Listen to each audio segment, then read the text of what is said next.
ಅಷ್ಟು ಸುಲಭದ ಮಾತಾಗ್ಲಿಕ್ಕಿಲ್ಲ. ಹಾಗೂ ಆ ದಾನವರು ಕೆಟ್ಟ ಬೀಜ ಇದ್ದ ಹಾಗೆ, ಕೆಟ್ಟ ಬೀಜ ಸುಟ್ಟರೂ ಮೊಳಕೆ ಬಂದೆಂಬ ಹಾಗೆ ಆ ದಾನವರನ್ನು ನಾನು ಸುಡುತ್ತೇನೆ, ನನಗಪ್ಪಣೆ ಕೊಡಿ.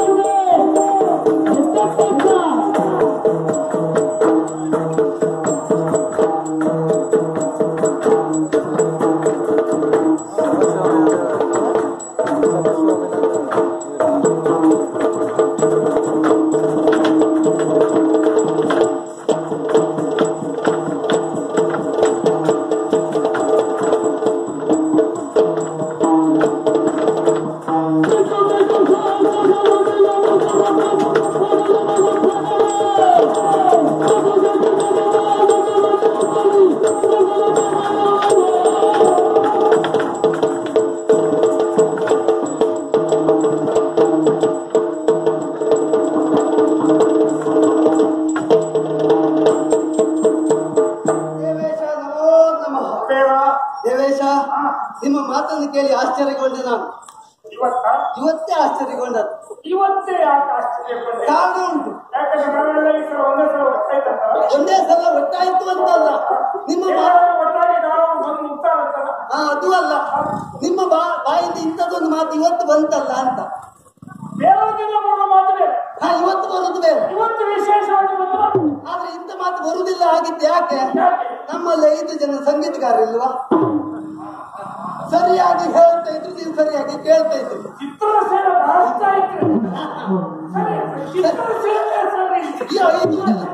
5 ಜನ ಒಟ್ಟಿಗೆ ಹೇಳಿದ್ರೆ ಏನಾಗ್ತದೆ? ಗೊಂದಲ ಆಗುದಿಲ್ಲ.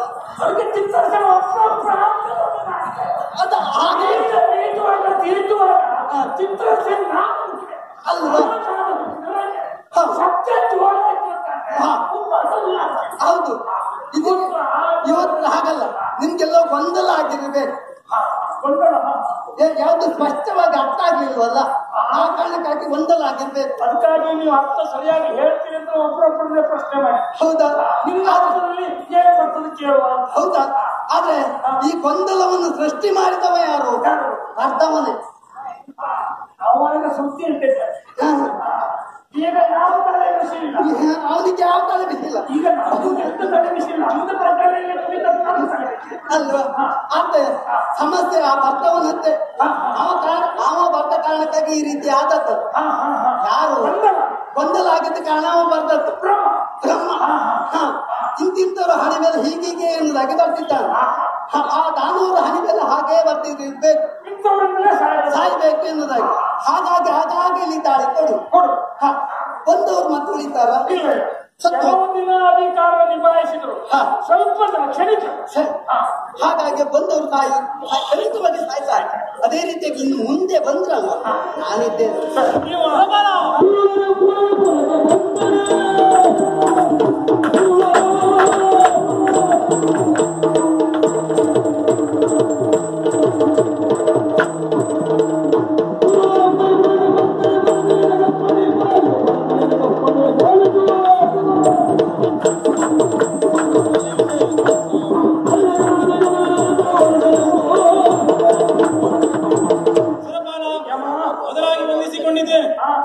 ದೇವತೆಗಳಂತ ನಮಗೂ ಹಾಗೂ ಮಾನವರಿಗೆ ಮುಖದ ಮೇಲೆ ಕಂಡು ನಮ್ಮ ದೃಷ್ಟಿ ನೇರವಾಗಿ ಇರ್ತದೆ. ಆದ್ರೆ ದಾನವರಿಗೆ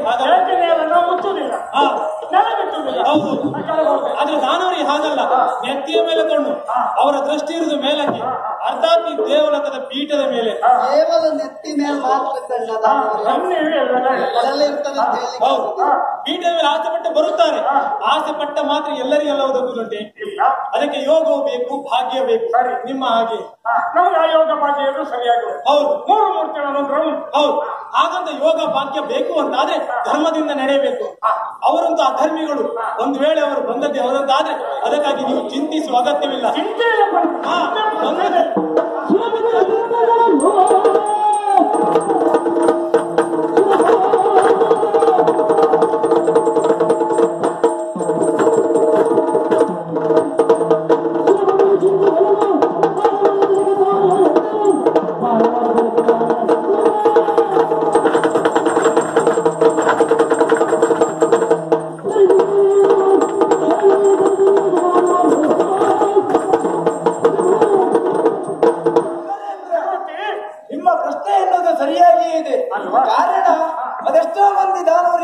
ಬಂದದ್ದುಂಟು. ಬಂದವರು ಯಾರು ಇಲ್ಲಿಯ ತನಕ ಉಳಿಯಲಿಲ್ಲ. ಕೆಲವರನ್ನು ನಾವು ವರ್ತಿಸಿದ್ದೇವೆ, ಕೆಲವೊಮ್ಮೆ ನಾವು ಓಡಿ ಹೋದದ್ದು ಉಂಟು. ಓಡಿ ಹೋದದ್ದಲ್ಲ, ಓಡುವಂತ ಭ್ರಮೆ ನಮಗಿಲ್ಲ. ಯಾಕೆ ಓಡಿತು? ಆ ಹೊರಕ್ಕೆ ಗೌರವ ಕೊಡ್ಬೇಕು. ಖಂಡಿತ ಹೌದು. ಮತ್ತೆ ಕೆಲವು ಸಲ ಓಡ್ ನಡೆದ್ರು ಓಡ್ದಾಗೆ ಇರಬಹುದು. ಹಾಗಾದ್ರೆ ಓಡುವುದೇ ಉದ್ದೇಶ ಅಲ್ಲ, ಓಡುವುದೇ ಉದ್ದೇಶ ಅಲ್ಲ. ನಡೆದಾಗ ಉಳ್ಳಕ್ಕಿದ್ದವ್ರು ಓಡಬೇಕು, ಉದ್ದಕ್ಕಿದ್ದವ್ರು ಬೆಳಿಬೇಕು. ಖಂಡಿತವಾಗಿ ಅಲ್ವೇ. ಈಗ ಹೆಣ್ಣು ಖಂಡಿತ ಹಾಗಲ್ವೇ ಅಲ್ಲ. ಹೆಣ್ಣೆ ಕುಳಿದು ಬಂದವರನ್ನು ನೋಡಿ ನಾವು ಸ್ವಲ್ಪ ಮಟ್ಟಿಗೆ ಸ್ವಲ್ಪ ದೂರದವರೆಗಾದ್ರೂ ಓಡಲೇಬೇಕಾಗ್ತದೆ. ಅವರು ಬರುವಾಗ ಹೆಣ್ಣವನ್ನು ಕುಳಿತುಕೊಂಡೇ ಬರ್ತಾರೆ. ಹೌದು, ಹಾಗಂತ ನಾವು ಓಡಿ ಹೋಗುದೇ ಉದ್ದೇಶ ಅಲ್ಲ, ಉದ್ದೇಶಕ್ಕಾಗಿ ಓಡಿ ಹೋಗುವುದು. ಖಂಡಿತ ಹೌದು. ಮತ್ತೆ ಮೂಲಕದ ಮಾನವರು ಹೇಳುವುದುಂಟು,